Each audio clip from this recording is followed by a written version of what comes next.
Hello, Alexander. Hello, my friend. Thank you very much for if you don't know him, he's Alexander 𝗙𝗓𝗘𝗡𝗟, shaman, master for more than 20 years organizing retreats, events, amazing experiences with the last purpose to reconnect us with our soul, with our being, and the representation of our soul and our being in this world, which means what we want to do, what we want to manifest. Thank you very much. Thank you for being in this path together.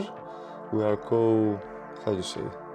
we are colleagues, we are walking this path together and we share the knowledge. You also share the knowledge with other people. And this knowledge of truth, how to live your life, is passed from one to the other. Nobody owns it. I got it from somebody else, from my teacher. You got it from me, others take it from you, and we create a chain to help each other climb the mountain of life. Yes, like this very beautiful chain of love. You give it, and now we give it to everyone. And the more you give, the more you receive. The more you own it. Yes. This is the beauty of this. Yes. So today, or these days specifically, we were working with the masculine energy in this men's retreat in Romania, in these very beautiful and powerful setups in the Carpathians, in the mountains. Yes.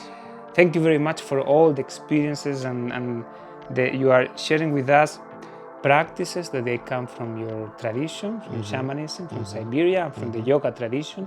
They were very powerful practices, and I wanted to ask you some specific questions about what the work that we were doing here during these days in the men's academy, 𝗙𝗂 men's retreat. And there is something that is very funny for me, because as a man, we like movies. And we watch hero movies, warrior movies, war movies, or movies of men with a lot of power and confidence, businessmen, pioneers. We like this spirit, the spirit of the warrior. We like the challenge. In some level in our being, we are looking for this. However, what I see more and more in society is the opposite in men. More and more doubt, lack of self-confidence, second thoughts, not having the fire and the motivation to go to get what they want. Why this dichotomy? Why this is happening? The heroes in the movies, or the real heroes in real life, which are represented in the movies, they don't become heroes out of a single moment of some shift in their mind and suddenly they become heroes. Like everything in life, whatever you want to have, you need to cultivate it.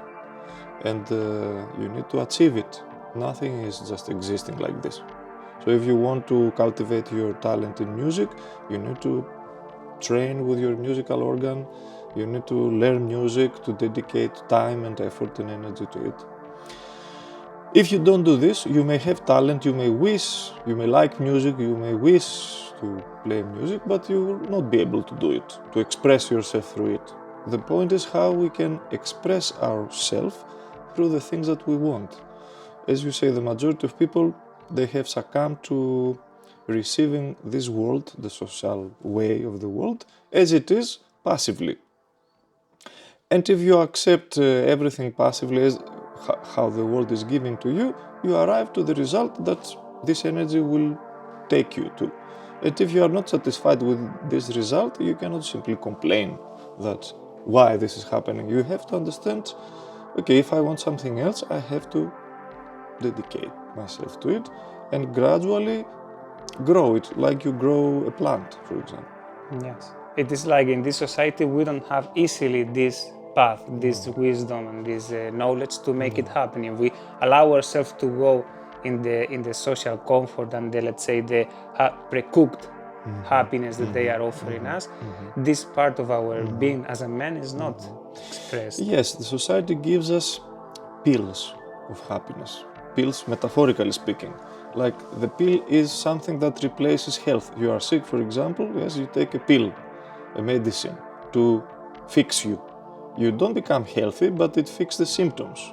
So society gives us pills with money, with the exchange of money, to replace the things that you are missing. So you are missing dynamism in your life. Don't worry, stay in your couch and watch a dynamic movie.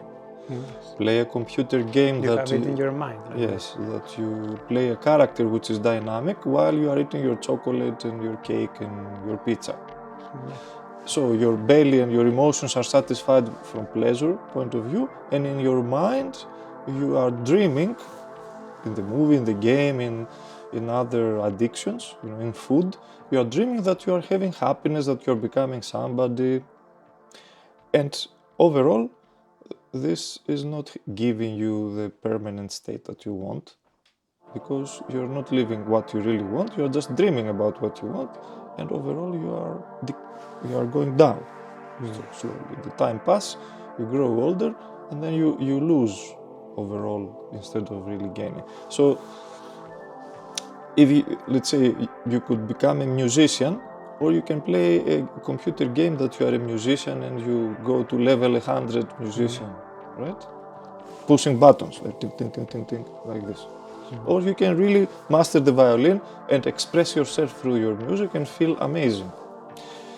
And with a computer game you will feel nice, amazing, because a game, if you like playing games, you will like it, but it will not give you... It will miss the journey. It will not give you the thing that you want deeper. Fully, yes. In all levels. It is just, if you play it like a game, yes.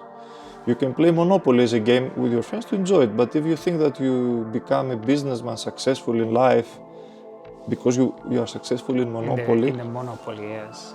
It's not true. It's a self-denial in some level, self-lying to ourselves. This is a metaphor, the Monopoly or the game, with what we generally do in life, yes?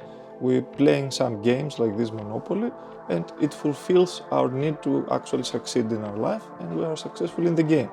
As a game, enjoy it, but don't project yourself there. That's very, very true. And here in these days, actually, we are trying to build habits and experiences that they go against this habit, social habit of having the experience only in our mind. And the practices we are doing here, they may look a bit intense, extreme for some people. Some of them, yes. Yes, and I wanted to share the meaning of this. For example, we are having baths in the ice, in the river, in the cold river. We are having hikes high in the mountain, going, making effort against the snow, against the we need to put effort there. We are walking on the fire, on the coals, which is an ancient shamanic ritual. Why we do these intense practices? How they help us? Generally inside of us, as men specifically, but also women have this, we have unrealized potential. If you want to become an athlete and reach the highest top of your abilities, your trainer will put you to overcome your limitation. He will give you an exercise that pushes you beyond what you can, so to grow your power. This kind of practices, like entering in the cold water or walking on the coals, ignite inside of us the power that we have hidden to overcome our fear, because we are afraid to enter in the cold water and to walk on the coals. There is existential fear connected with it. If you don't believe it, just try by yourself to walk on the coals, stand in front of them really ready to walk, or decide to go in the snow, in the river, in the frozen river and enter, and you will feel it. It's very clear. Or just go in your bathtub in the winter, open the frozen cold water and try to enter. You see how you will have a fear existential, like your being will be scared, doesn't want to experience this.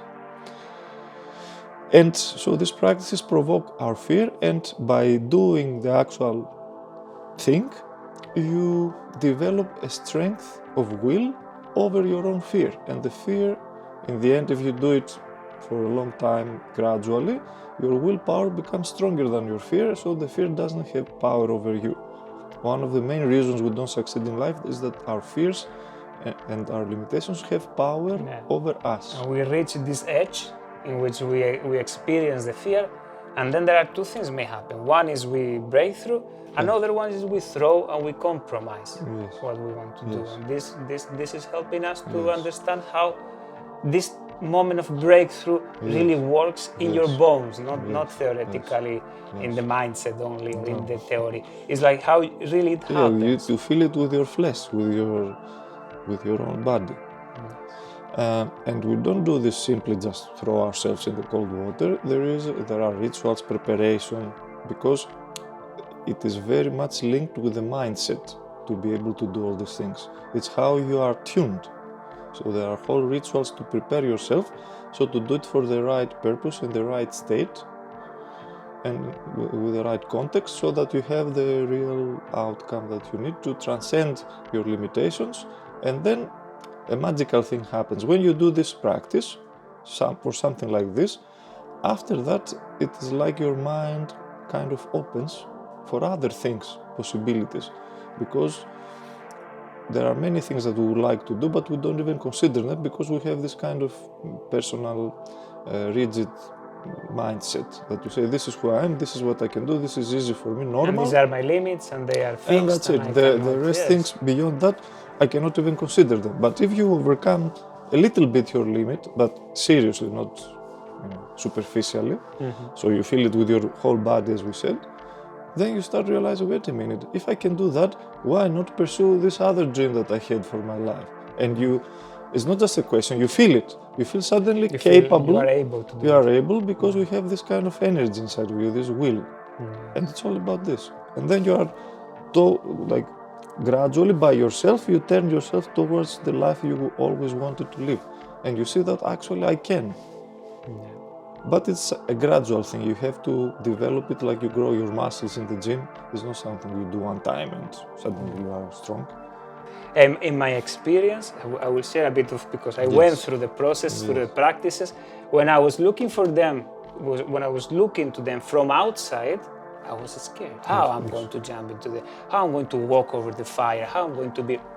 And what you said is very true, is that the preparation, the meaning behind why you do it, and what is your psychological state and energetic state when you before doing it, empowers you, and this my experience empowered me to do it without feeling this edge at all. I cross it like hot knife through the butter. I didn't have this because of the setup, the preparation, the energy of the group, and your practices empower me to go through the limit like a knife, a hot knife through the butter. Actually, to tell you a secret, this preparation is the most important part of the whole thing. It's not just to walk on the coals or jump in the cold water and say, I did it. Or say to yourself, I have done this, or I have done this, or I can do this and that. This preparation, which makes you able to do it, is a preparation that gives you actually some teaching about who you are and why you should do something that you can apply to everything that you really want. Because we don't do this just to learn to walk on coals.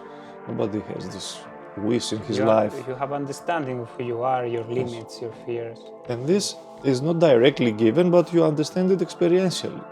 That, wait a minute, what made me, like you understand, what made me be able to do something so hard from outside? This process in between, this preparation. And then you can ask yourself, what was this preparation exactly? How can I bring it to my daily life so I can go through the You can bring the preparation to anything that scares you, not to walk on the course, but to ask from your boss raise. To approach a girl, to ask a raise, to make a business, investment, make a risky investment that you need to do for your project. In shamanism it's called personal power, in Siberia it's called 𝗙𝗏, and it is something that everyone should develop because it makes you able to live more strongly in the world. Yeah, indeed. And I want to ask you about one more thing that I am really impressed and inspired by this. During these days I've seen you helping some participants regarding their relationships with women, with the feminine. And it may sound a bit ironic that you come here to develop your masculine energy, but the truth is that this is actually helping us to understand the feminine, to integrate the feminine, and to enjoy the feminine in our life. Tell us a bit more about how this masculine opened the path to improve and beautify our relationship with women. Generally, there is this general law. If you are happy, you see also the whole world around you differently. If you, let's say, also in the airplane, they say if you want to help, if there is an emergency, before you put the mask to the person next to you, to the child, you need first to have your own oxygen. in life we are doing the opposite. It's like we don't have our own oxygen and we try to deal with the other first. So in a relationship it means you are not fully owning yourself and you try to own your partner in a way, in a good way, to own yourself in the relationship. The relationship is more difficult and more advanced thing than to live by yourself. Because it's more easy to live on your own than to live together with another, to be dedicated and share a common life. From some external points of view, it may be more easy from the point of view that you share some expenses, but only this. Psychologically, it's more difficult because when you are alone, more or less you can do whatever you like. When you're with somebody else, you have to consider always, you act like in a relationship, you act like one person almost, many times.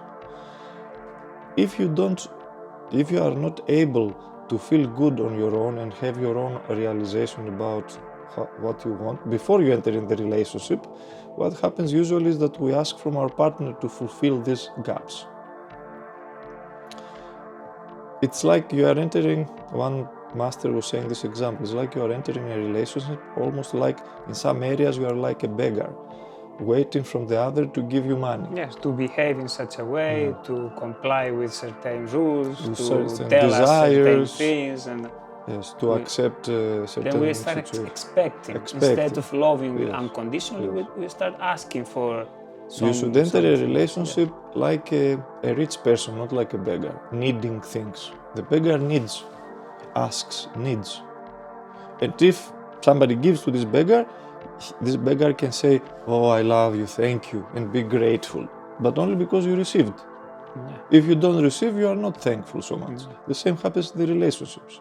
But a person who has already, he doesn't need from the other to give him something to appreciate.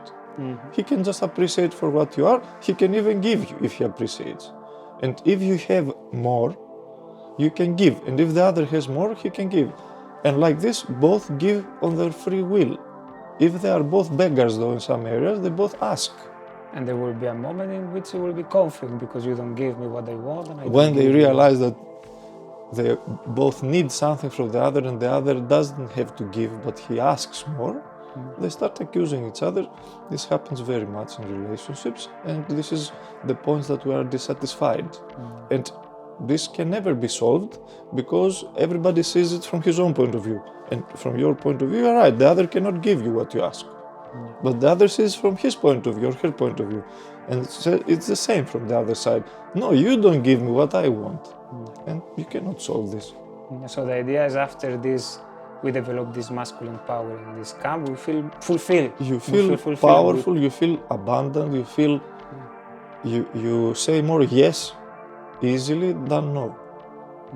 You don't try to protect anymore yourself. Many times we conflict because we are afraid that we will lose something and we don't have enough for ourselves. But if we have enough? If you have enough, you give. This was my experience from when I started my path. After seminars and things that I did that I overcame myself and I was feeling winner and powerful and strong and more fulfilled, if I had a relationship with a woman in this period, I was going back wanting to give to my partner love and time and appreciation and so on.